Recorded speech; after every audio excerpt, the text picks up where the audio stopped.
Alrighty. We are live.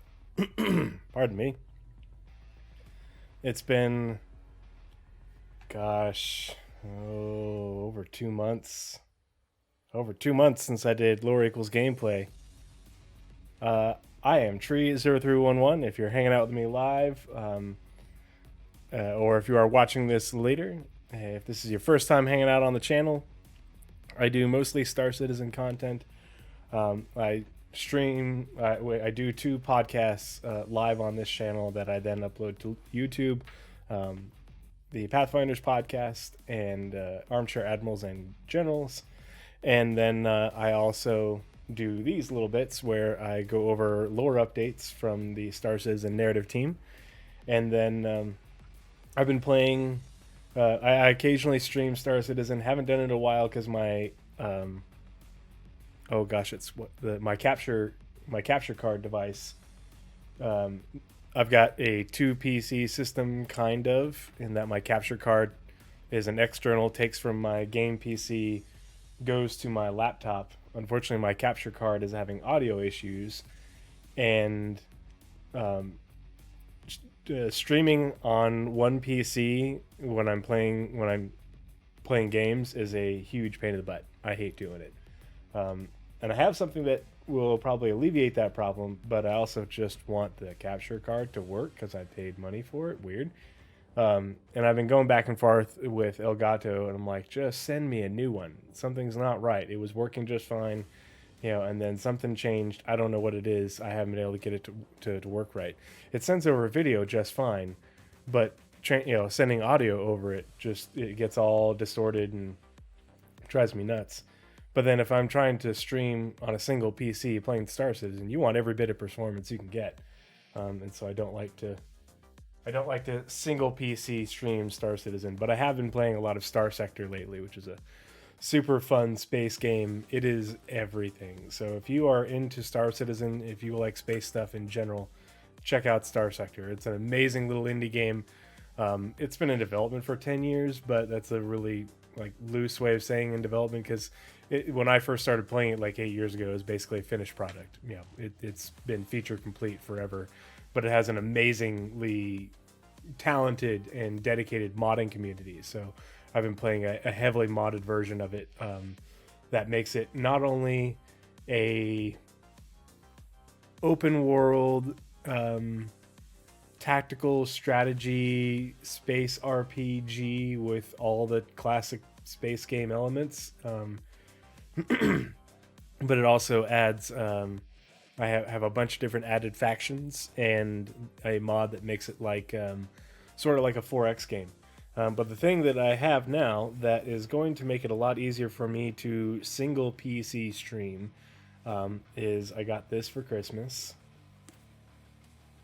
the Stream Deck Plus. So instead of trying to bind a bunch of hotkeys to OBS to go back, for a bunch of different random commands, I have this now. And so I just haven't taken the time to get it all set up, just because when I have had time to stream or whatever, I just wanted to chill and hang out. And I didn't want to sit at my desk and deal with figuring all that out. But I get back I have to leave on Tuesday for another work trip, and I get back late Sunday night. So, but when I get back, I'll have 11 days straight off, so I'll get to work on it then. But you may be wondering, oh, I've seen Tree stream before. What is that behind him? And this is one of my Christmas presents to myself, and I shared this with our good friend Astropub Paul Shelley. But I had this commissioned by one of the artists that Paul has used for his Quantum Stellar art stuff for his community. Yeah, the ship waifus and husbandos and stuff. And so I had this done because if you watch Astropub or Astro Historian, if you're into the lore at all, you should know who these characters are behind me. And I wanted to make these sessions a little bit of sort of light RP, just to make it a little bit more fun. And so I had this commissioned. This one, let's see. Yeah, this one was by Kaztopia. That's what they go by on um, Twitter. I don't know if that's what they use on other social media or in Star Citizen. I can't remember. But Paul directed me towards them, and then so I had this made, and I had to shrink it down to fit it in this size, and it's cut off right here because I have my camera cut off right here because of my green screen. But you can see if you can see all of it, there's a table below here and a book sitting on it. Because my theme that I was going for was that I would be a like first or second year student at a university, taking classes and majoring in something that would be related to the lore in Star Citizen. Social sciences, history, political science, that sort of stuff, and or maybe anything anthropological or something like that. And so I was like, you know what, I'm gonna have this done up as if I am, hanging out in the library at one of the universities in the Retor system, and behind me are the distinguished professors, at the university, the heads of this college and that college within the university. And so let's see, it's below. Oh, other side. So above me right here, you may recognize him from the Lore Citizen podcasts, and that is our good friend Professor Jail, professor of. I think he said when I asked him either xenobiology or xenolinguistics, I think is what he was going to go for. And I forget which university he said it would be his pick if he had a choice. And then on this side, I've got our good friend, Professor Paul Shelley, who is the professor of. He said he wanted to go for anthropology, and I should have wrote it down, but I had each one of these fine folks. If you were a university professor in Star Citizen lore, what university would you be a professor at, and what subject would you be a professor of? What college would you lead? And then, of course, right behind me, we know him as Old Man Al Hurston. In my head canon, he is also, I'm saying that Old Man Al Hurston has sort of not forsaken, but he has abandoned pursuits of wealth and power in pursuit of academia, but he's still a Hurston at heart. So in my head canon, he's like a professor of business and economics, and I just sort of made up a university, University of Loreville, and he's professor of business and economics, and he's the chairperson for the oh gosh, I made up a charity in my head, for the children, the children of Hurston, and Loreville, Hurston and Loreville, some sort of scholarship foundation for so kids can go to school and get educated, the groomed in the way that Hurston wants them to be. But anyway, so this evening, I haven't done one of these since late October or early November. I've just been so busy over the last couple months. Pardon me, I have a little tickle in my throat. But what I like to do, and you have probably heard Paul say this multiple times if you watch Astropub, an Astro Historian, and I fully subscribe to the idea. Paul and I probably agree on 99.9% of things. There's a couple of things that we disagree on, but for the most part, he and I are very much in sync. Because we enjoy reading the lore and following the development at the same time. So we read the same stuff. We are gamers who read. But I fully agree with Paul that lore equals gameplay, because the narrative team, everything that goes into Star Citizen, the narrative team touches first. They get their grubby little hands on it, and they write the background for it. And I'm sorry, you'll always see me looking at the screen over to my right, over here. because that is the screen that I see OBS on and I see myself on, and so I'm a little bit self-conscious, and I want to make sure if I look stupid, I want to correct my stupid face. But lore equals gameplay. So when new bits of lore come out from the narrative team, and they, interestingly enough, they did change their publishing schedule because they are supporting more lore being added in game versus being added in print on the website, which is a very good thing, because it means that they are adding things in game and they need the lore fleshed out for it yesterday. But I really enjoy the Galactapedia updates and the pieces of lore that they put out, whether it's serialized fiction or actual things like spectrum pulses or dispatches. Spectrum pulse, that's what we do on Pathfinders. But yeah, so what I like to do is when the Galactapedia updates come out, I like to read the articles on stream, and the ones and show you what I'm talking about. And I go through the bits and pieces, and we find the bits and bobs that are related to gameplay. In order to, it's almost like getting intel, especially regarding star systems and locations, but also factions and groups, in order to have the information related to the gameplay or surrounding it before it comes into the game. So that way, when it does come into the game, you're already familiar with it, because so many people don't stop in game to read the lore, and if you don't do that in Star Citizen, it's gonna come back to bite you in the butt. And so that's why I like looking at these things, and I like to look at them, especially the locations ones, in conjunction with looking at the locations on the star maps to sort of give you a visual frame of reference to where those things are. So let's get right into it. First things first, we've got the Galactapedia update for November. And oh, that's look at that. They made a little typo too. Okay, but first I need to switch over to the viewing screen where I'm up in the little right-hand corner, and that way you guys can see what I am seeing. 1, 2, and 3.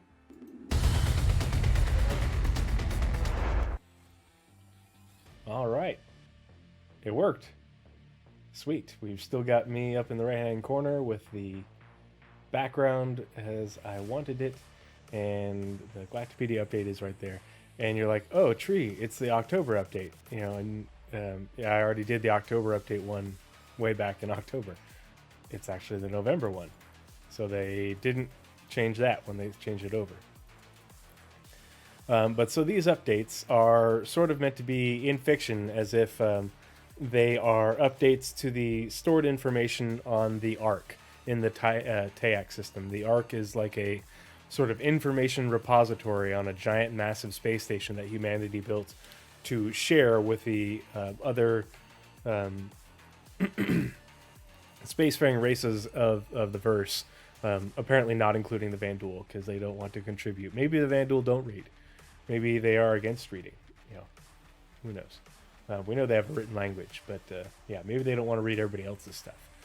So welcome to this month's Galactapedia Update Roundup. This month we meet famed explorers Desmond Fell, Teresa Branagh, the Branagh system, and Dr. Keller Lynch, visiting Ulan and the Martian Institute of Space Technology. Learn about the Gladius Valiant and who inspired it, and examine the Min and Lear systems and those within them. Join the Spectrum thread for any discussion or feedback. And we're just going to go through the articles. We're not going to go to the thread, but the threads are really good because oftentimes people can leave questions on there and provide feedback, and people like Sherry and the other members of the lore team will answer those questions. So they're good for little bits and bobs of information. So first things first, full-length article on Orison. Well, we already all know all about Orison if you play Star Citizen at all, but we're going to go ahead and read through it anyway, and then we'll get on to the rest of the update. Actually, what we'll do is we will open a new tab, and Orison. So F11. All right, so Orison. Orison is a city based in a series of interconnected based on a series of interconnected floating platforms located in the upper atmosphere of Crusader Stanton 2. Originally constructed by the United Empire of Earth Navy to provide repair facilities for their capital ships, Crusader Industries looked at the existing infrastructure as an ideal location for their commercial shipbuilding operations. Over time, as the city drifts from its position, it must be occasionally moved into safe orbit by the synchronized firing of large thrusters built into each platform. Due to the gas giant Crusader's natural beauty and the presence of unique fauna such as the storm wall, Orison has become a popular tourist destination for visitors to the Stanton system. Cloudview Center serves as the main hub for habitation, tourism, and commerce. The Skyway Shuttle provides public transportation between platforms. I'm so used to streaming with my headphones on because I'm playing a game. I'm going to take these off because I don't need to be wearing them. History. In the mid 1800s, 1800s. Sorry. In the mid 2800s, the discovery of natural hydrogen and oxygen on the low mass gas giant Stanton 2 made waves in the UEE. Colonization of a gas giant, long considered impossible, was now in reach. Initially, the planet was claimed by the UEE Navy, who constructed a series of platforms in 2855 designed to float in the upper reaches of the atmosphere in a region with gravity friendly to humans as a way to work on its capital ships in a breathable atmosphere. For a few years, a skeleton crew served on the platforms, conducting repairs as needed for the vessels that passed through the system. When the UE made the decision to offer Stanton 2 up for sale in 2865, CEO of Crusader Industries Kelly Kaplan purchased it. She considered the latticework of platforms the ideal place to save credits on the manufacture of their massive ships. After officially taking possession of the planet, Crusader Industries converted the main capital ship repair dry dock, Providence platform, into a manufacturing center for commercial spacecraft. The company went on to save 40% on ship construction costs after only a year. Pardon me. A little indigestion. Kaplan's success earned her a position of trust with the board of directors, who were initially skeptical of her plan to buy Stanton 2. Her next proposal, to use a portion of the company's new profits to develop the platforms beyond the shipyard complex, was approved the day the documentation was submitted. She named the settlement Orison after an old human word for prayer, in reference to what she described as the meditative nature of Crusader. Cityscape. Named after the founder of Crusader Industries, the August Dunlo Spaceport is the city's main port of entry and is connected via Skyway Shuttle to the industrial district's Providence platform and the commercial and residential district's Cloudview Center. The Cloudview platforms contain residences, shops, places to eat and drink, a Crusader Industries showroom, Orison General Hospital, the Crusaders Visitor Center, and other amenities. Parks and other plant-filled areas built to invoke nature are scattered throughout each district. The iconic Hosanna tree that decorates the walkways was created by Crusader Industries to withstand high winds and low humidity, to self-pollinate and beautify Orison with its pink flowers. Withstand high winds and low humidity. Orison enjoys a steady stream of tourists to the Stanton system, drawn to Crusader for its scenic aspects and unique ecosystem. Visitors interested in the skies of Crusader can visit the Grand Observatory underneath the Visitor Center, which provides views of Crusader's prismatic clouds. Storms deep in the atmosphere can be observed there, along with passing animals that live their lives in the air.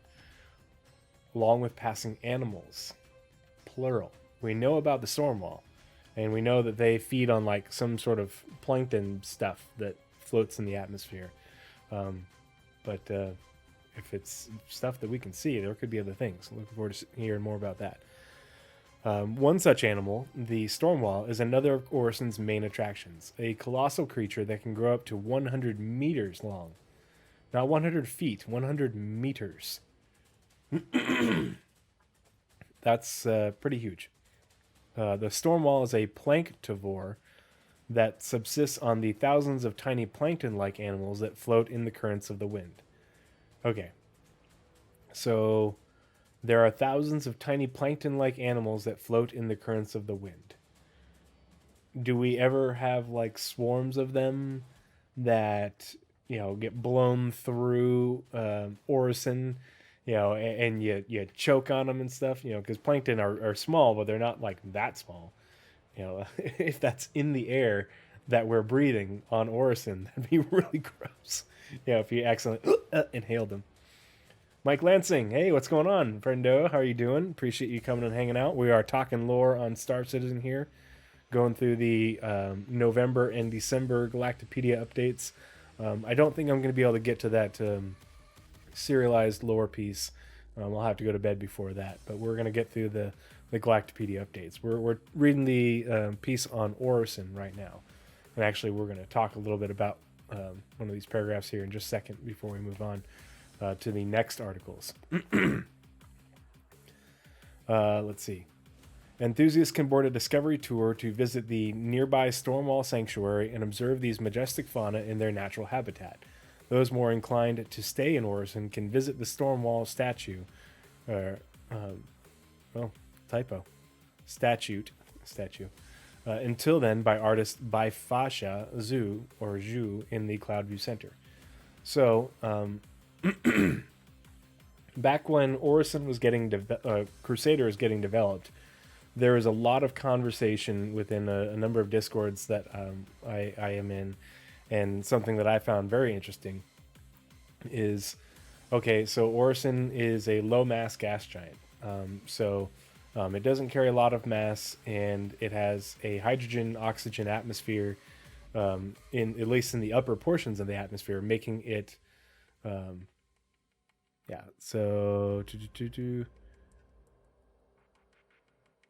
hydrogen and oxygen on the low mass gas giant made waves, blah, blah, blah. So making the upper reaches of the atmosphere in a region with gravity friendly to humans as a way, to work on its capital ships in a breathable atmosphere. So the atmosphere is breathable.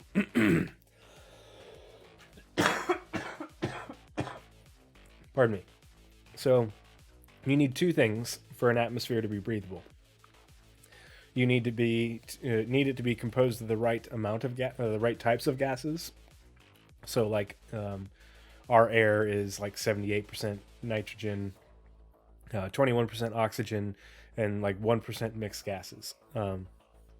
And so they don't say what the rest of the makeup of the air in the upper atmosphere of Orison is, but for humans it is a breathable composition. The second thing you need is you need enough atmospheric density so that way the air isn't too thin and you actually are able to get enough volume of air in a breath with enough of those molecules of gases that you need in order to not only keep your lungs inflated, but get enough oxygen in there so it'll dissipate across your lungs into the bloodstream. I am a career flight paramedic. So this is physiology stuff, gas physiology stuff. I teach this to, flight nurses, flight paramedics, physicians. This is these are basic concepts. And so if you are high enough, it's a low mass gas giant. So the idea is that at a certain level in the atmosphere, the gravity would be low enough to make it so that way you could still have a breathable atmosphere, still have enough atmospheric density to be breathable. But in order to have that, you still have to have I think it's like 40 to 50% of Earth's gravity to be still breathable with a certain atmospheric density. You'd have to have a different mixture of gases in order to make it work. But the issue that came up was, so how if the atmosphere is breathable, then there's enough gravity. If there's enough gravity, how is it that the platforms are able to float? Well, everybody's like, they're in orbit. Well, if they're even if you had the absolute minimum, say 30% of Earth's gravity up there, that's still a lot of weight. And then you have a very thin atmosphere. You would need lots of medical supplementation in order to be able to actually breathe it comfortably. So really, you're probably looking at like 40 to 50% of gravity. But what you can do in order to cancel out a higher amount of gravity is Orison can be orbiting. But in order to orbit to cancel out enough of the gravity, it would have to be orbiting at such a rate that the winds would be the shear force of the winds would be impossible. It would be greater than anything found on the surface of the planet in of planet Earth right now. You're talking hundreds of miles per hour of wind. So even if you balance these out, you're still looking at very high winds, thin air, and these thrusters having to boost it up frequently enough. So my suggestion for it was that the gravity is actually heavier. You're orbiting at a very low speed, so for it to be comfortable, because I did talk about high winds at Orison. So you would have some high winds. I imagine they would build in some protection, but on the platforms to protect against the high winds. But my suggestion to the lore team was, okay, let's make it so that way the gravity is reasonable, in order to create a breathable atmosphere, that the orbiting speed doesn't contribute that much to it. You have these massive thrusters underneath the platforms in a hydrogen-rich atmosphere. And just have them fire a lot. You have basically unlimited fuel, and it's not going anywhere. It just you burn that fuel, it comes back as water vapor. It's a giant recycling fuel tank that you're just floating in. But that would make it so that way the atmosphere is believably breathable. The stations are basically bobbing up and down in this range within the atmosphere that would be kilometers, probably 10 to 20 kilometers thick or so. So it slowly sink down and then they bob back up. But that wouldn't change how things are for ships. And that was my biggest issue with it is, okay, if you're looking at 40 to 50% of Earth's gravity in order to make this believable, how is it that the Javelin that has no VTOL thrusters is able to fly in that atmosphere? Because all it has is maneuvering thrusters. There's still big maneuvering thrusters, but if you're looking at something that that much weight, that much mass, that was never designed to fly in gravity, we have multiple instances of what happens when the Javelin flies in gravity. There are multiples that are crashed on planets. It's not good because it does not have the bottom thrust, the thrust below it, to maintain attitude and fly forward without going, just giving full thrust and flying like this. And my suggestion is like, okay, if you're bringing capital ships, in and out of Orison for repairs or for production, after Crusader took over from the UE Navy, then that's what the Argo SRV is for. Or if you're not using, Argo SRVs, maybe have VTOL drones that, are just autonomous things, and, a Javelin or whatever requests to land or dock at Orison, and they meet up with the Javelin up in the upper atmosphere, and they attach to it and allow it to fly down in. Because, like an Idris, that's no big deal. An Idris is meant to land on planets, not well, but it has VTOL, thrusters, so it can do it. Same with the Kraken.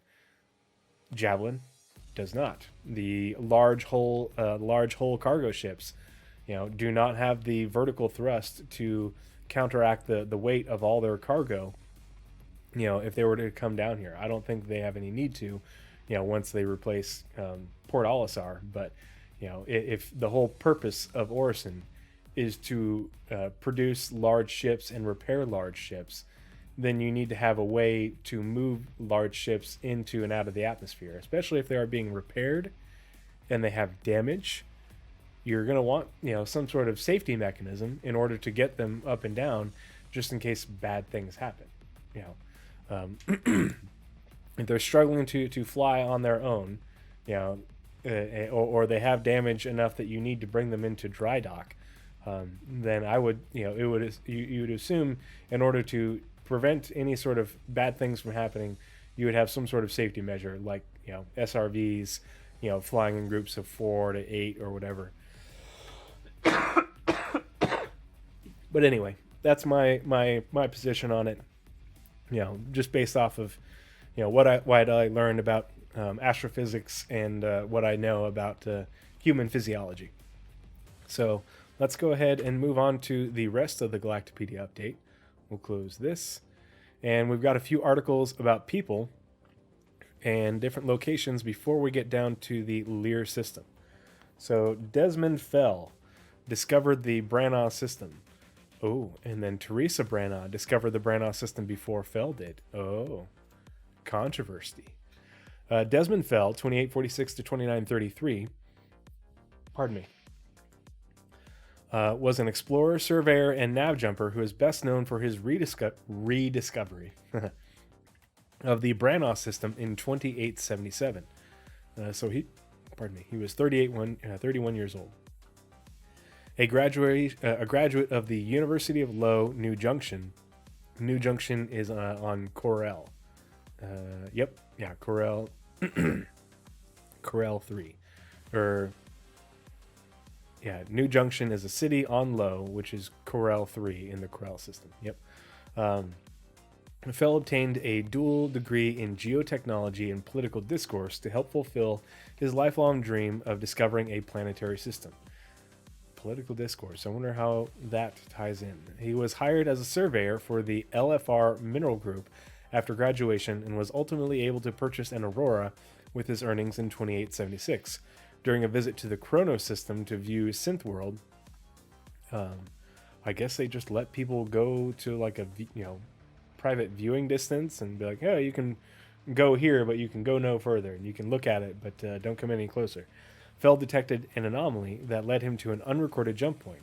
On the other side, Fell found not only a new system, but the body of explorer Teresa Branagh, who had been missing for 4 years. Fell reported the existence of the system to the United Empire of Earth and named it in honor of Branagh. What a nice guy. Teresa Branagh. Teresa Branagh, 2835 to 2873-ish, was a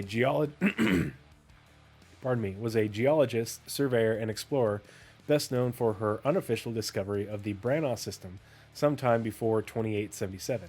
Like many other explorers, she dreamed of discovering a new planetary system, a goal to which she dedicated all of her time.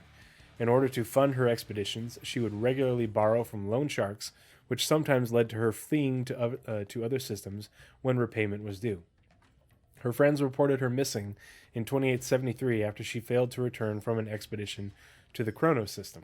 Her body was found 4 years later in a remote cave on Branagh 2 by explorer Desmond Fell, near the wreckage of her spacecraft. Although the advocacy did not identify her killer, they were able to determine that her ship was shot down by someone who was using the area as a hideout.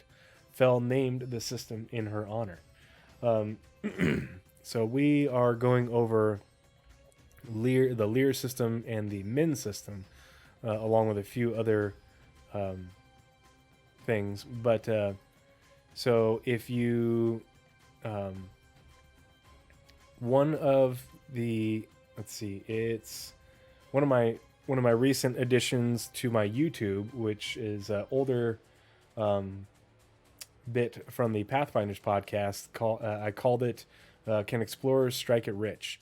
And I talked about the numerous instances in the lore where different star systems were found by people before the people who before they were found by people or groups before they were found officially. So somebody found jump points in star systems before they became public record and used them to their own benefit.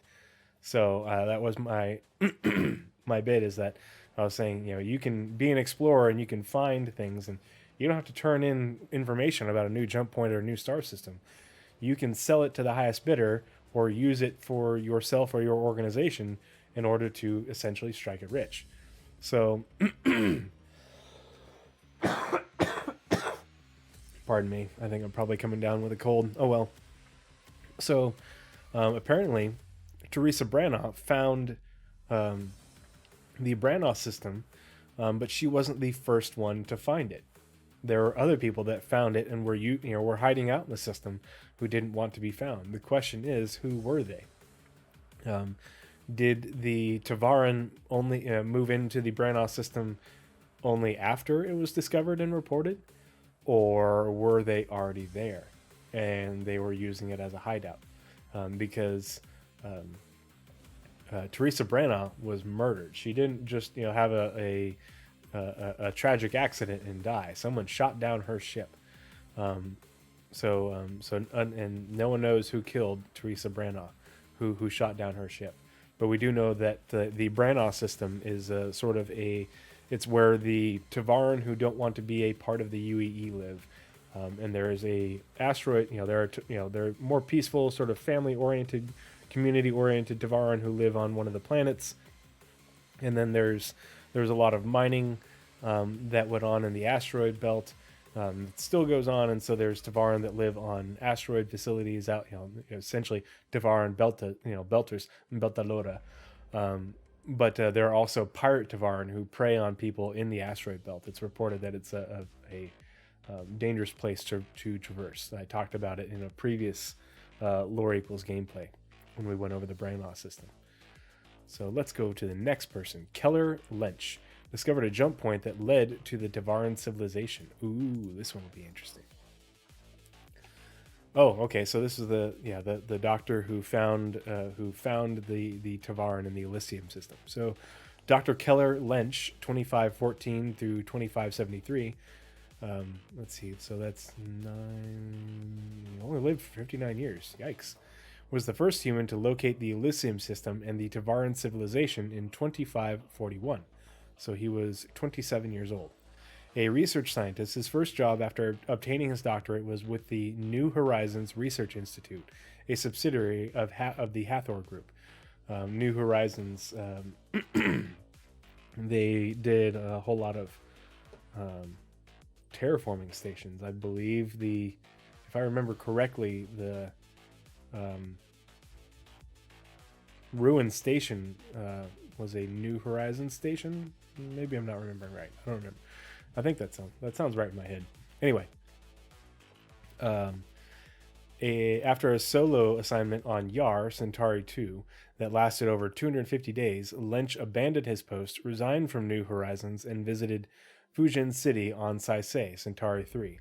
On the 15th of November 2541, he discovered a jump point in Centauri that led to a planetary system teeming with life.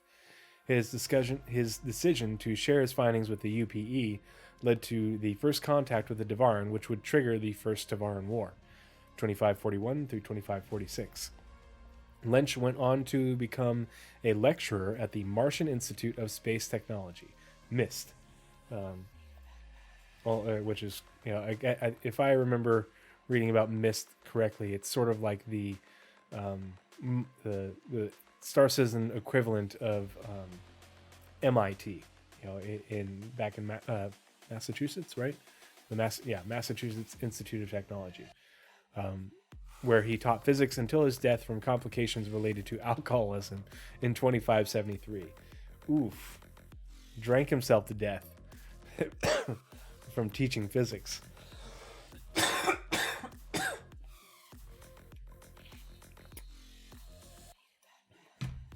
Yikes. Okay, so apparently physics is a very stressful subject to teach. All right. Oh, sweet. We're going to learn about University of Low New Junction, which is where Desmond Fell attended, and then the Martian Institute of Space Technology, where Keller Lynch taught. So University of Low New Junction. This is cool because it's very much fits in with my new background, with being in the university, a university. We're essentially looking at the latest update from the Ark from the Ark in the TAAC system on my Mobi-Glass, reading the latest updated information. University of Low New Junction, Ulan. The University of Low, New Junction, is a small public university. Public, interesting. In New Junction, Low, Corel 3, United Empire of Earth. In 2859, it was founded thanks to a large donation from Shubin Interstellar. Ah, interesting. Shubin getting in on the philanthropy. Pardon me. Ulan offers a wide variety of 2-year and 4-year degrees, but is best known for its geotechnology program, which confers professional certifications in fields related to terraforming and economics. The school is a member of a consortium of educational institutes dedicated to advancing the field of planetary technology. Nearly all applicants who reside on Low are automatically accepted and given a discounted tuition rate in the interest of bettering the community. So, New Junction on Low is not a very good place to live. It is very harsh. Think of it. Let's see. Here we're going to. I think there's.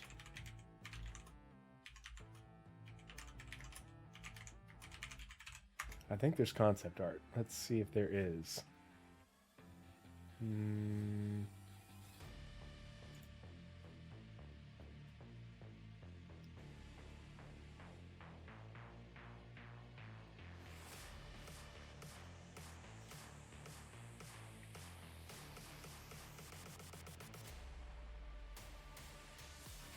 So Corel is basically right where the UEE meets the Banu, and so there's a ton of commerce that goes on in Corel and on Low. But let's see. Yeah, there's basically New Junction is a city that built up around the customs house on the planet. Especially where everything coming into and out of the UEE on its way to Banu space is inspected, and it's it's very hot, has lots of dust and sandstorms and stuff like that, and a lot of the construction is basically prefab buildings, and it's but it's supposed to give off like a very Wild West sort of vibe. Let's see, we'll open image, new tab.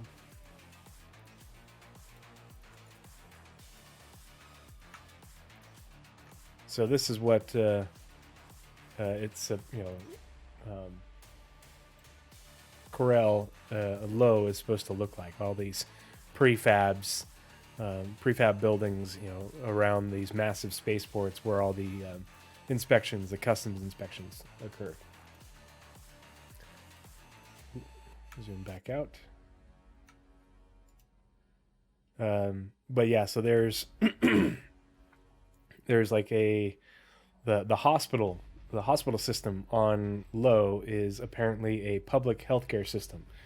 It's what's it called? Empire Health Services, which is actually the name of the hospital on Area 18. And so we don't know for certain that it's a public health system, but the way it operates is like it's a public health system. There's a little bit of other lore about it. So it's interesting that it would actually be on Ark Core. But the Ulan being a public university on Corel and New Junction on Low sort of fits with the UEE having to prop it up,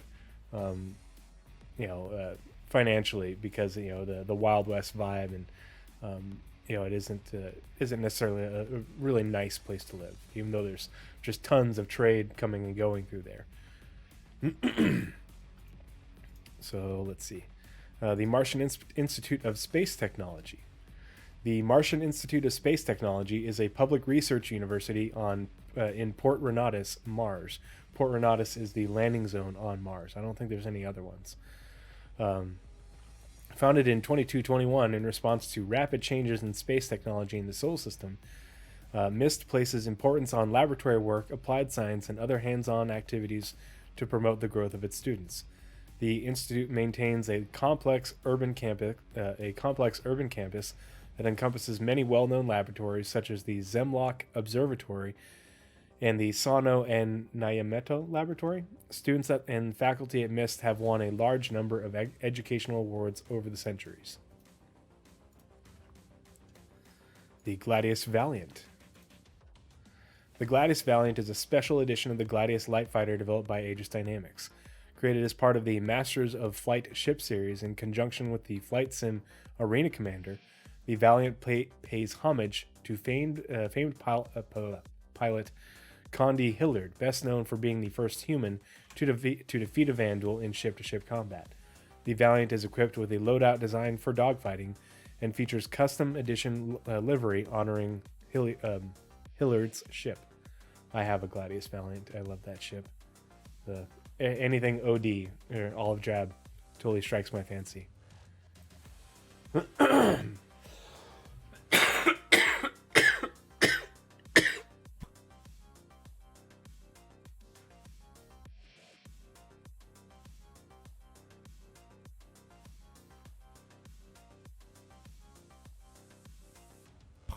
Pardon me. I apologize. Had to get that up. Feel better now. Kind of. Condi Hillard, who the Gladius Valiant was designed after. Condi Hillard, 2659 to 2712. Let's see. So 41, 53. A lot of people not living a long time, even though the average lifespan. Oh, she was killed in action. Oof. Ouch. Was a security contractor for Orion Defense Protection, best known for being the first human to have defeated a Vandal in ship-to-ship combat. After she completed her equivalency, she obtained an old Gladius from a scrapyard, repaired it, and found work in the Orion system with ODP. Orion Defense Protection. In the aftermath of the Vandal attack on Armitage, Orion 3, in 2681, let's see, so that would have made her 22, 20, well, yeah, so 22 years old. ODP increased patrol shifts for all its pilots, including Hillard. So, okay, so basically, after completing her equivalency is basically like your high school diploma, sounds like. Yeah. So she was very young. ODP increased patrol shifts for all its pilots, including Hillard. The Vandal struck 2 weeks later, and Hillard downed a scythe and led her team to destroy the rest of the Vandal ships before they could strike at a nearby outpost. Hillard was commended for her actions, and the UEE Navy, Squadron 36, utilized her strategies to develop an early technique to down Vandal fighters. She died in action in 2712, defending Armitage during the Battle of Orion. So, she lived and fought the Vandal in Orion, and from 2681 essentially,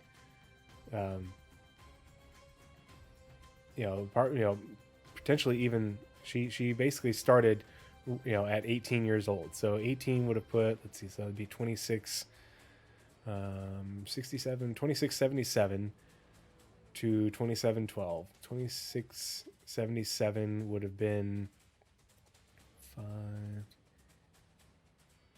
35 years.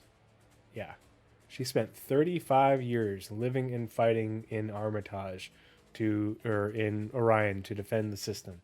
That is a long time fighting the Vandal and their frequent raids in Orion before they ended up finally conquering the system. And she lived that, took them that long for the Vandal to take her down. After her, I wonder, man, it would be really cool to know like what her actual kill count was, like how many space to space, air to air, whatever you want to call them, victories did she have over 35 years against the Vandal? That'd be cool. That'd be cool to know. To learn about the actual kill counts of the UEE, both the UEE Navy and Marines, but also for civilians. She's a civilian pilot. She's just a security contractor flying an old Gladius. That's just nuts. So now we're going to take a look at the Lear system. Actually, before we do that, let's look at the Yeah, we'll go to the Lear system first. So let's open up the article, and then let's find. Oh, why? I hate it when the star map does this and it doesn't load up right.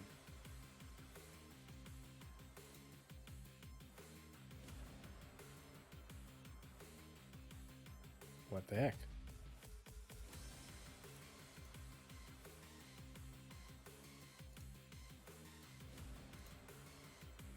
Come on. I need you in windowed mode. There we go. Alright, so Lear. If you think the Lear system sounds familiar, it's because we have already seen it. Lear, and I believe it was Lear 3, if I remember correctly, is the system that was featured in the, I think it was it Gamescom or CitizenCon? It was a presentation in 2016 with the Sandworm.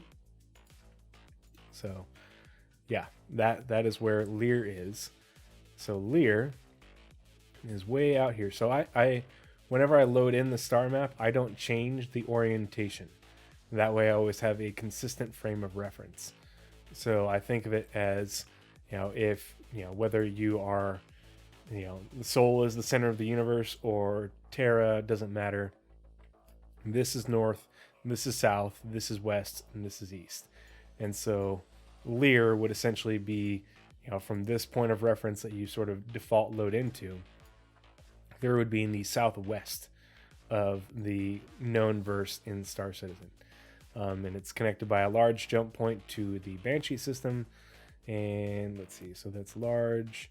And then it's got a medium to Cabal and Yulin. And Yulin being a Banu system. And then, small jump points to Elysium, Vanguard, a Vandal system, and Garon. All right, so let's get into the Lear system. We'll zoom out. And we'll read the article. So the Lear system is an unclaimed planetary system made up of a Type A main sequence star and 3 terrestrial planets, discovered in 2677 by a team of ICC, ICC being the Imperial Cartography Center, stellar surveyors. Initial assessment showed that the system was rich in minerals. However, the newly ascended Imperator Ileana Messer the Sixth chose not to commit UE resources to its development in favor of strengthening her position. Independent miners soon established themselves on the naturally habitable Lear 1. Naturally habitable. Didn't require any terraforming. In 2743, the terraforming rights to Lear 2 were sold to Hatfield and Harding. Although the terraformation was completed, project leader Dr. Marcus Fail led a takeover of the planet in 2812, backed by a base of followers now known as the Outsiders. Today, a small community of miners on Lear 1 are happy to trade with any visitors, but the people of Lear 2 refuse to purchase goods made in the UE in order to maintain a pure society.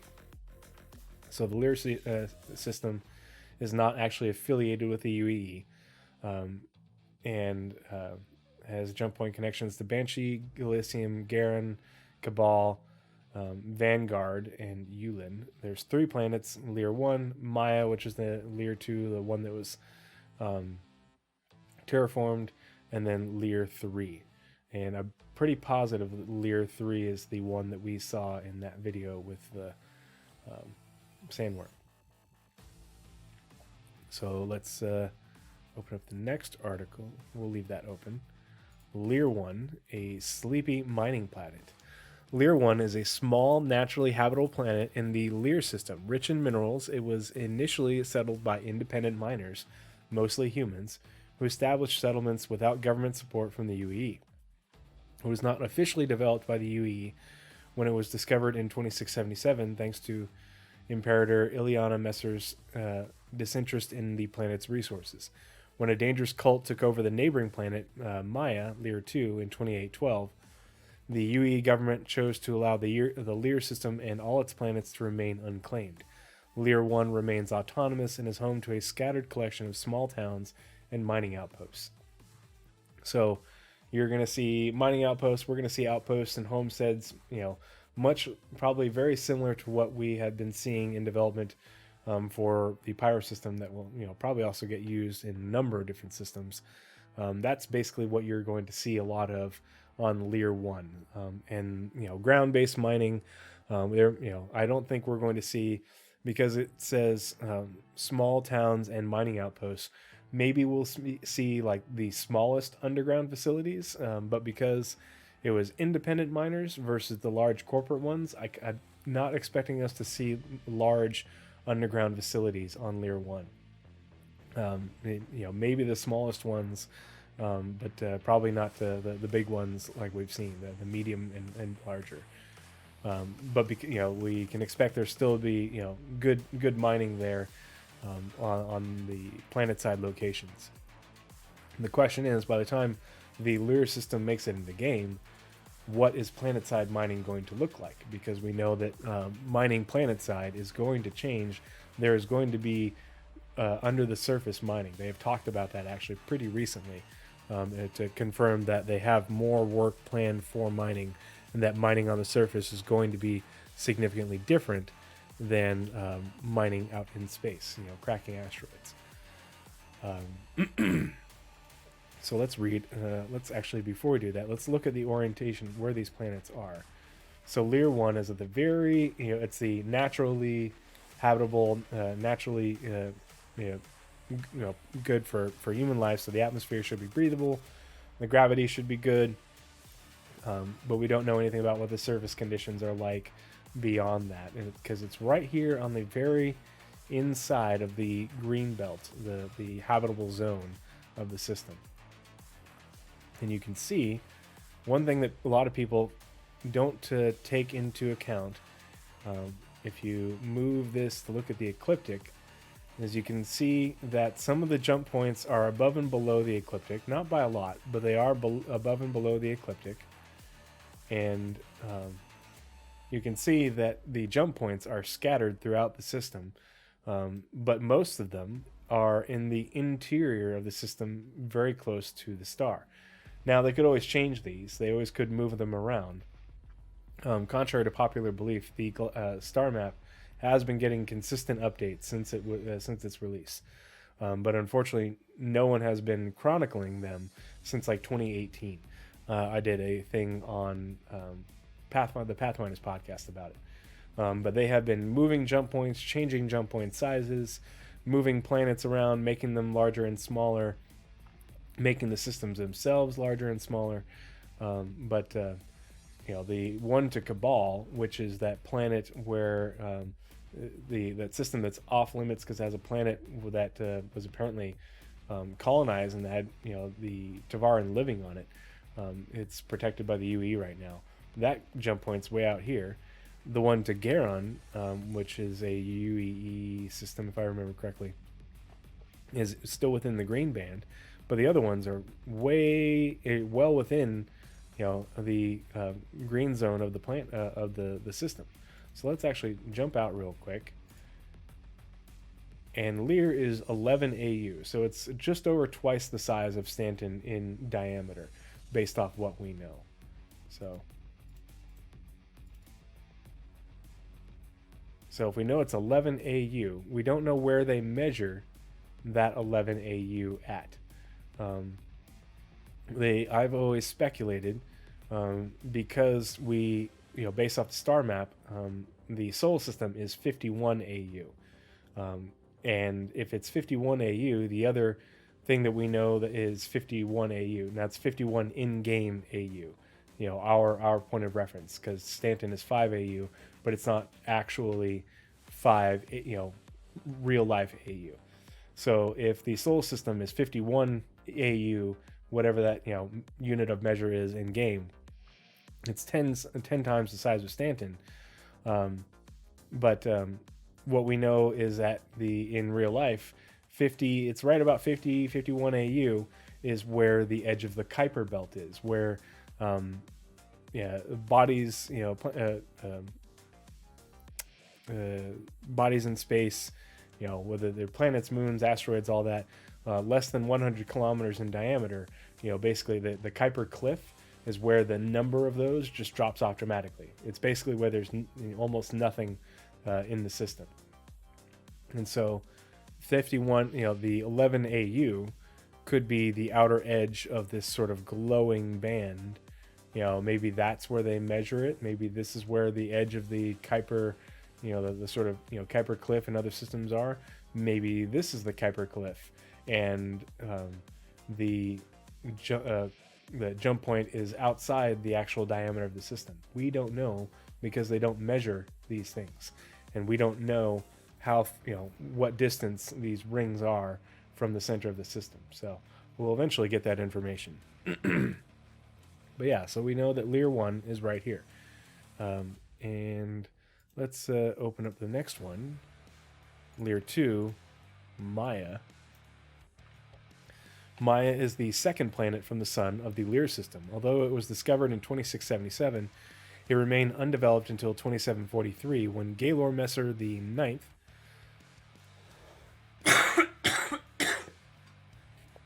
pardon me, sold the terraforming and mining rights of Lear 2 to Hatfield and Harding to fund his long-term project to redesign UEE government buildings. The company hired University of Persay, I think that's how you say it, Analytical Research and Quantification Terraforming at UPark. That's the UEE equivalent of DARPA, which is sort of like the defense. It's defense. I forget what it stands for. It's the Department of Defense Research Institute. Essentially, where they research black projects. North End Trooper 07. Thanks for joining me, bud. Good to see you. Hope you're doing well this evening. We're reading lore for Star Citizen. We're going through the November and December Galactapedia updates. Yeah, I got the new one up. Did you see the post? I posted on Twitter, and I posted in my Discord as well. But yeah, I've got the background up, and it took me a while to get the scenes working right, so I got started a little bit late. But yeah, we're checking out lore this evening, doing Galactapedia updates. Part of the crew, part of the ship. Black Intellect, thank you for the follow. Part of the ship. Part of the crew, part of the ship. Part of the crew, part of the ship. Yep. Okay, cool. Sound alerts worked. Yeah, I really like it. I had to, you can't see the whole thing based off the little size of the screens that I have, but you can see most of it. You can see the important stuff. Happy SC Lore Sunday 07. Thanks for coming and hanging out and chatting with me, Black Intellect. I appreciate it. It's good to see you. Good to meet a fellow appreciator of the Star Citizen lore. But yeah. The other interesting thing about Maya and Lear 2, the Good Doctor map for Star Marine, if you've ever played that is a let's see, where'd it go? Hatfield and Harding facility on Lear 2. So expect to see more of that in the future. And there's actually a lore piece about the conflict for when they took over the planet, these whack jobs, and how the 6th Platoon Marines had to go in and rescue some UE scientists who were sort of caught in the crossfire between Hatfield and Harding and the what do they call themselves now? I think it's the Outsiders. I never get enough lore, bro. I'm thinking about developing some fan fiction set in the SC lore universe. I myself got started on a fan fiction story for Star Citizen. I have not finished it just because I put it down when I picked up making content, but I enjoy reading the lore. I've other than being obviously a little bit behind on the Galactapedia updates, I have read every piece of lore information we have in Star Citizen, most of it multiple times. It's just because it's really interesting to me, and I have downtime at work and when I'm doing stuff with the military with which to read. So this is generally a lot of what I read. I love Star Citizen stuff. But yeah, the lore influences the gameplay. Lore comes first, gameplay comes second. So that's why we do this stuff. So the Dr. Marcus Fayel was hired by Hatfield and Harding to lead the terraforming project on Maya Lear 2. So unlike Lear 1, Maya, even though it's a terrestrial planet, wasn't naturally habitable to humans. So they had to change the atmosphere or something like that. But apparently, the surface, as far as the temperatures, the gravity, was otherwise amenable to human life and to terraforming. Dr. Fayel oversaw operations while running a clandestine mining operation of his own and cultivating a base of devoted followers. So he was running a mining operation on the side in order to make more money, apparently to fund the growth of his cult. In 2812, Fayel abruptly ended all communication from the system to Hatfield and Harding and the United Empire of Earth at large. You have to wonder, did they complete the terraforming project? I'm assuming they did. Because, they were at it for a while. We know that terraforming can take, years, if not decades, depending on the planet. Some projects, older ones have taken even longer. Subsequent attempts by the company to retake the planet were violently rebuffed by what turned out to be a cult with Fayel at the helm that called themselves the Sun's Eye Fellowship. They renamed the planet Maya, now known as the Outsiders, for their philosophy of remaining away from the impure influence of the UEE. I wonder if they still call themselves this. And the colloquial term is just the Outsiders. This fringe society conducts trade primarily with the Banu Protectorate in order to remain pure. Interesting. Okay. So let's talk about the gameplay implications of Lear 2. Obviously, the Sun's Eye Fellowship might not have the resources to protect the entire planet. And based off what was said about Dr. Fayel having his own clandestine mining operations, there could potentially be some lucrative mining available still on the planet of Maya, Lear 2. We don't know for sure, but because it was apparently getting mined at the at some point by Hatfield and Harding, either while it was being terraformed or afterwards, as well as being clandestinely mined by Fayel and his followers. So the mining is likely to be fairly good on Maya. But you have to contend with the fact that there are cultists who live on the planet. So they may attack you on the ground. They may have their own ships and ability to chase and fight you away. So depending on what you find and how far away from the Sun Eye Fellowship settlements and towns will decide how worth it is to you to mine on Maya 2. The other thing that's interesting is that they do trade with the Banu. And so in order to, you can't trade with them directly, but you could trade with them indirectly via the Banu. So you could, because, let's see, it's the Lear system is connected to the Yulin system. Let's zoom out. So, potentially in the future, you could find out that, let's see, there it is. Here's the Yulin system. It's a Banu system. So you could, the Banu in this system would have need for UEE goods, human goods, in order to trade them with Lear. So if you have stuff from the UEE that the Banu want here in order to trade with them, you could make money by going to Yulin to trade with the Banu, who are then going to trade with the Outsiders on Maya, Lear 2.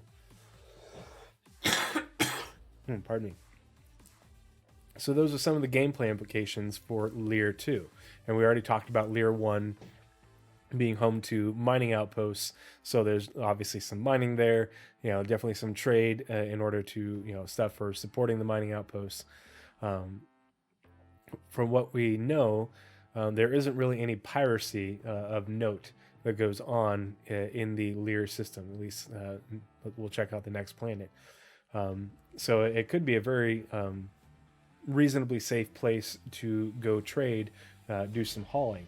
So if you are into doing the trading aspect of the game, as well as doing things like hauling contracts, long range hauling, because the Lear system is way down here in the southwest of the UEE. So, that you would, depending on where you're coming from, it may be a little bit of a trek to get down there to bring these people what they need. That noise in the background is my son. He's sleeping. Oh, you're having a hard time hearing me via the mic? I'll move it a little bit closer. It looks pretty good. The audio bar on my end. I can turn it up. We'll turn up the gain 1 bar. I just don't want to make it too loud. Might have to turn up a little bit on your end, unless it's as high as you can go on, like on your phone or whatever. So let's look at Lear 3, home of the Valakar. Valakar being the sandworms that we saw in. I'm brain farting about whether that was the Gamescom 2016 or CitizenCon 2016 presentation. So let's look at Lear 3.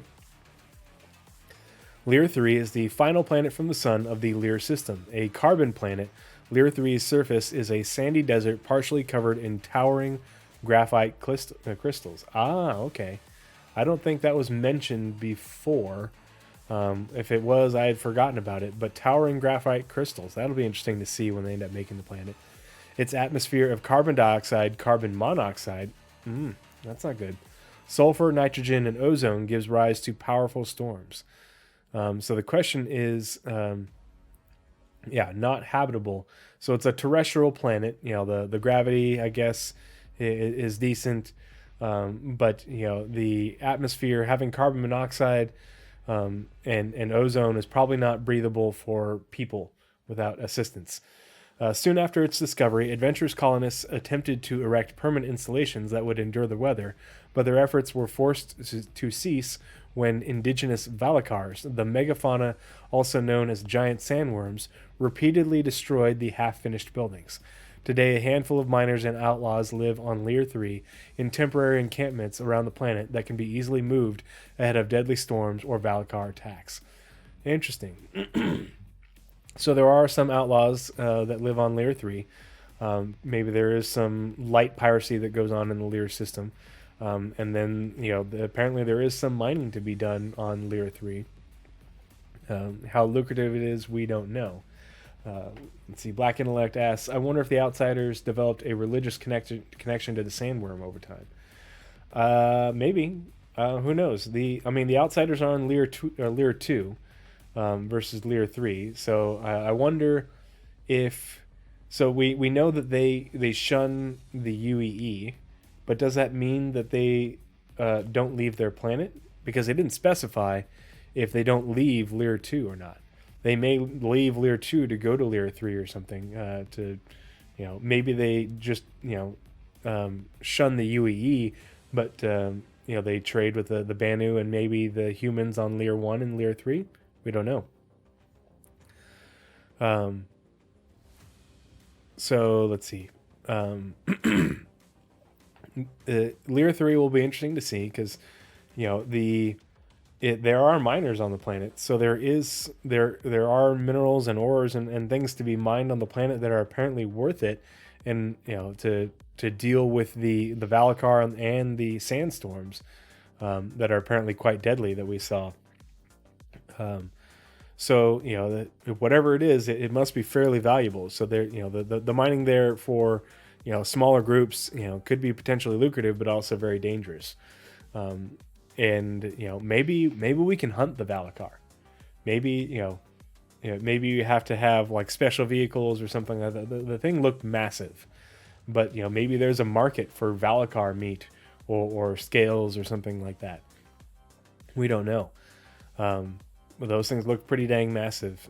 So it'll be interesting to see what other gameplay is available in the Lear system. But it sounds like there's going to be some mining. I imagine there would maybe be smuggling.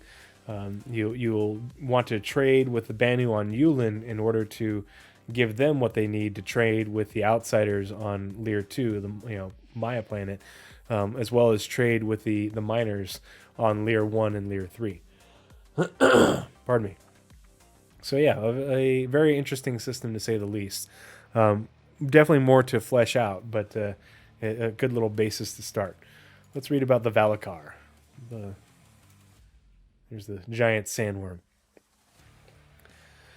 The Valakar is a colossal worm indigenous to the deserts of Lear 3, the largest animal on the planet. In rare cases, they can grow over 300 meters long. Oh my gosh. Valakar are born from clutches of 2 to 3 eggs. 2 to 3 eggs. Imagine how big the eggs are that are laid in shallow nests in the desert. When the young emerge, they burrow into the sand where they spend the majority of their lives. They move with the aid of overlapping plates that grip the ground, pushing them along without the need for limbs. As omnivores, they subsist on a mixed diet of vegetation, detritus, and meat, and have evolved to need very little water to survive. They are known to attack settlements, preventing the construction of permanent habitation on Lear 3. So it says they're omnivores, and they subsist on a mixed diet of vegetation, detritus, and meat. So that means that there are other things on the planet that they would eat. And being given how large they are, I wonder how big the fauna that they eat is. It would have to be fairly large in order to satiate that appetite. So very interesting creatures, but it also sets the tone for there being plenty of other fauna on Lear 3. So let's read about the Outsiders, a mysterious cult. The Outsiders are known as the Sun's Eye Fellowship, are a religious cult established by Dr. Marcus Fayel that has occupied Maya, Lear 2, since the early 2800s. While Fayel oversaw the terraforming of Maya, he cultivated a group of followers and organized an eventual armed takeover of the planet, a feat he achieved in 2812. The Outsiders believe that in order to maintain purity, they must reject all trappings of the modern world. Aha, okay. Especially the overwhelming consumer culture of the United Empire of Earth. They say that in order to attain a pure state, one must embrace self-reflection without the smothering distraction of potential societal judgment. The sun is the ultimate example of purity and is a key part of the meditation necessary on the journey to purity. So, they say you must reject all trappings of the modern world. So that makes me believe that they don't have spaceships. The question is, where do they draw the line of what the modern world is? Do they have ground vehicles? Do they have power for their settlements? What is their definition of modern? If they don't have spaceships, if they don't use ships to defend their settlements and their colonies and such, it would be fairly easy, I would think, for miners to infiltrate Lear 2 in order to do mining on the planet. You just have to make sure that you could get away in time should they learn of you being on the planet and be able to reach you. So that's interesting. Let's see. All right, so that is it for the Lear system. Now we're going to look at the Min system. And there's a reason it's called the Min system. You'll see here in just a second. And here, let's read about it first. The Min system is an unclaimed system of 4 moons that orbit the rogue planet Min 1. Discovered in 2473 by the mining concern the Hathor Group, it was a company secret until 2672 when the Hathor Group suffered a hack that leaked Min's location. So, this is another good example, and if you heard me mention it earlier when I was talking about how I recently posted a Pathfinders podcast segment on my YouTube where it was an older one. As I'm moving over things from Nazareth's YouTube to mine since taking over production responsibilities. But I did a segment called "Can Explorers Strike It Rich?" and I went over the lore of several instances where people had discovered systems and not reported them to the UEE and sold the location in order to use the location of the jump points and those systems to their benefit.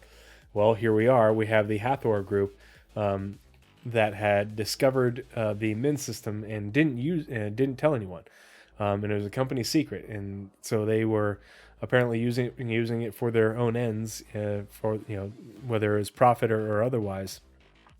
But there's plenty of good reasons for explorers to go looking for new jump points and new planets, new worlds, without just selling off the location to the UEE. You can be doing it for yourself and your organization for your own benefit, whether it's for trade or for mining, or if you're a pirate organization having a hideout that you can escape to. It's interesting stuff. Yeah, but it was a company secret until 2672 when the Hathor group suffered a hack that leaked Min's location. Tall tales began to circulate among outlaw groups about a strange, sunless system haunted by glowing ghosts. I don't think I've ever read about the glowing ghosts part. Min's existence was officially revealed to the UEE in 2702 when advocacy agent Hiram Qureshi tracked a smuggling ring through the Ellis Min jump point. The UEE determined that the system was not worth developing and left it unclaimed. The only permanent settlement in Min was established on Min 1B by researchers, outlaws, and survivalists in 2816. Interesting. It's an interesting mix of people on Min 1B. But yeah, you can see that the Hathor group was using it for their own ends. Maybe there was some mining there because it's they're a mining concern. Maybe they're using it for some sort of base, to store stuff, without paying taxes or whatever. Maybe there was another jump point that they're using and not telling anyone about. But they were using it for their own ends. And then later on, smugglers were, after the location was revealed, or between 2672 and 2702, smugglers were apparently using the jump point through Min. So another good reason to not share that information. You get paid a lot, or you could use it for what you're already doing. If you don't want to, smugglers aren't going to turn in the location, because then people are going to be like, well, wait a minute, what are you using it for? Nothing. Don't worry about it. So yeah, maybe we'll read more about these researchers here in a second. Let's pull up the Min system.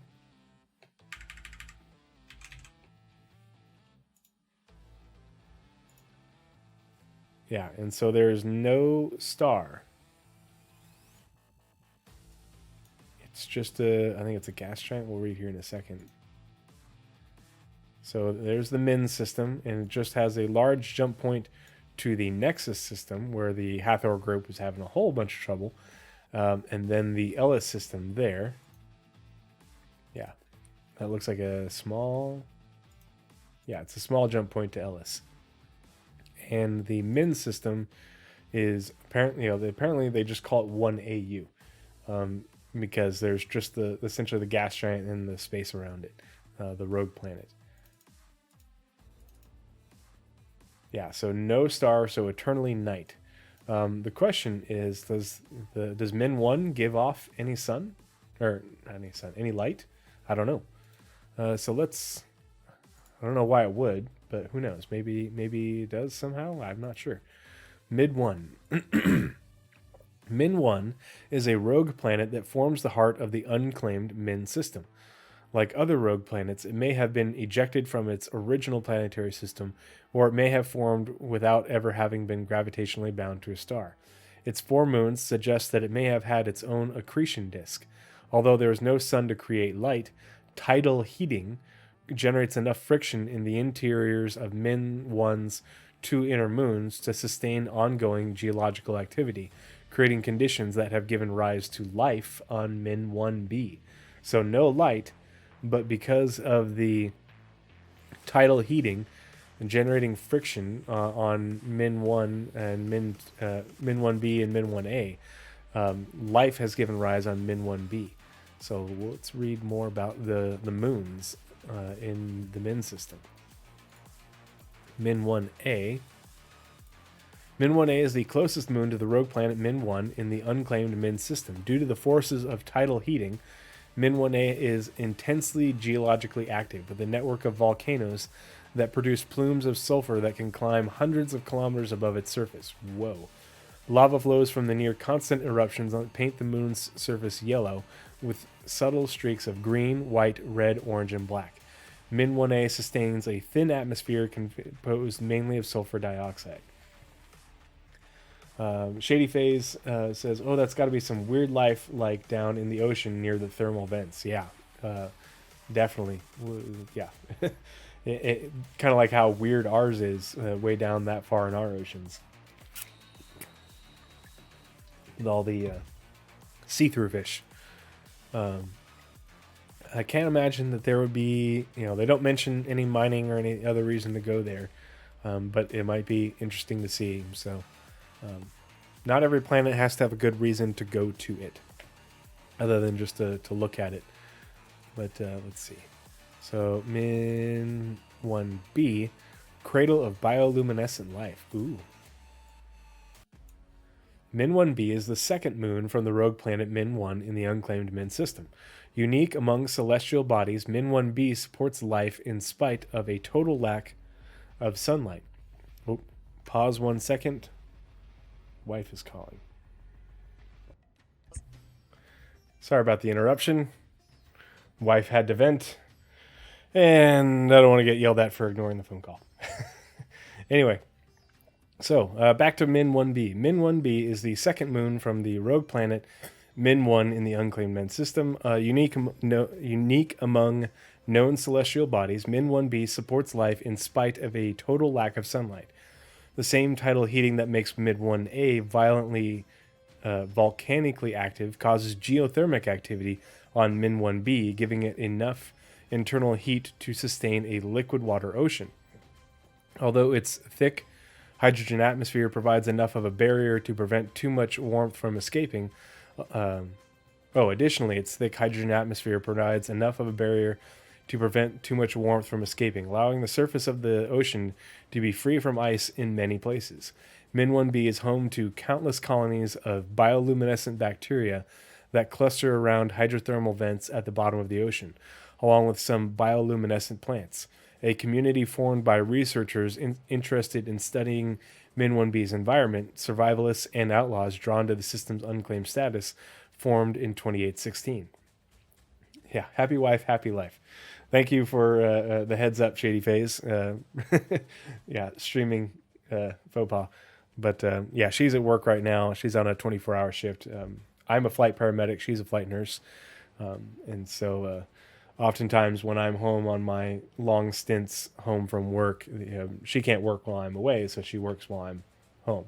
And so there's a lot of nights when I'm home where, days and nights where I'm home and home alone.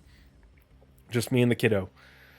So interesting that they called it a community formed by researchers interested in studying Min 1B's environment, survivalists, and outlaws drawn to the system's unclaimed status, formed in 2816.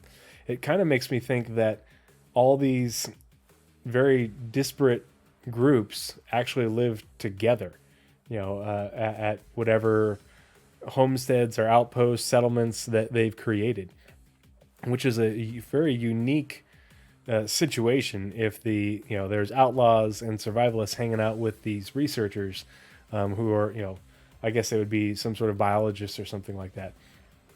So it'll be interesting to see what the makeup of these settlements is like.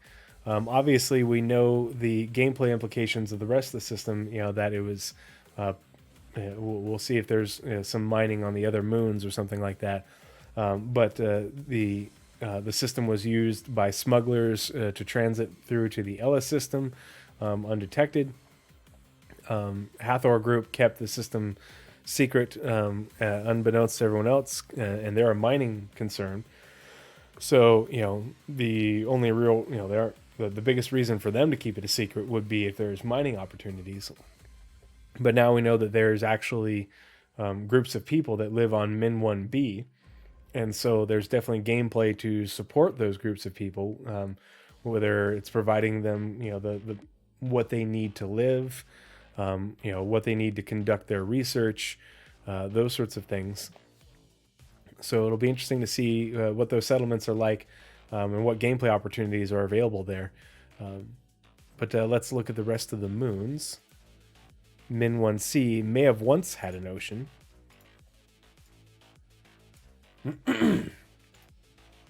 Min 1C is the third moon from the rogue planet Min 1 in the unclaimed Min system. The smallest of the four moons, it has a thin atmosphere of nitrogen and carbon dioxide and is composed of rocky material and water ices. Like its neighbors, Min 1C experiences tidal heating, though at a low enough level that its tectonic activity is relatively infrequent. In the past, it once had many active volcanoes, enough to possibly have supported an atmosphere that allowed the existence of liquid water. There is a sprawling cavern network beneath its surface. Interesting. Okay, so a sprawling cavern network beneath the surface. I wonder, they don't explicitly say it, but with the previous volcanic activity, the cavern network, I would be willing to bet the cavern network would be include places where you would find this sort of like underground bases and hideaways, potentially mining opportunities via things like the rock or by hand. Really, a potentially interesting place to visit. They wouldn't have put in the sprawling cavern network if there weren't going to be reasons to go look at it, and we can sort of speculate what those are, based off what we've kind of seen already. Let's see. Min 1D, favorite hideout for local outlaws. Aha. Min 1D is the most distant moon from the rogue planet Min 1 in the unclaimed Min system. Unlike the other moons in its system, it doesn't experience tidal heating and has no detectable tectonic activity. Its surface is nearly saturated with craters. So many objects have made impact with Min 1D that some craters have overlapped others or formed multi-ringed impact structures. Outlaw groups are known to maintain camps in some of the larger craters. Yeah, maybe lava rivers and caves. I bet you. Good to see you, M Walker 300. Haven't seen you in a little bit. Thanks for joining me. That's a good idea because we have the cave systems we've seen so far aren't very big. When they say a sprawling cavern network beneath the surface, those caverns could be really big, and the entrances to them could be really big. And maybe because there is tectonic activity, and with some tidal heating and volcanic activity, there could be underground lava within those caverns. That could be really interesting to see. And maybe you could use those lava flows for, industrial processes. That might be a good way to use them. Might be something you could use for manufacturing. Who knows? Outlaw camps on Min D. So we know that there's outlaws as part of the community on Min 1B, and then there's more on Min 1D. So there is piracy going on in the Min system. So let's zoom in. So here's Min 1, the gas giant. You can see the orbit. We don't know how big these orbits are, how far away they are. But you can see that Min 1, 1A, 1B, and 1C are fairly close together. 1D is pretty far out there. And then the jump point to the Nexus system is right there. Not too far below the ecliptic, and we don't know, because the system is said to be 1 AU, we don't know if that's actually going to be correct in the future or if it's actually just going to be a very small system, meaning that you can hop into the system and be very short hops to these moons. But the being very close to the Ella system, and then the Nexus system, which is a system that is actively contested between the UEE, military and the advocacy and pirate groups, you definitely would be experiencing pirate raids into both systems, as well as smuggling through Min between the two. So there's definitely going to be some pirate activity in Min 1D for anyone going in between, but also going from Min into Ellis and Nexus. Axis, how you doing, buddy? Good to see you. Thanks for joining me this evening. We're just talking Star Citizen lore. Lore equals gameplay.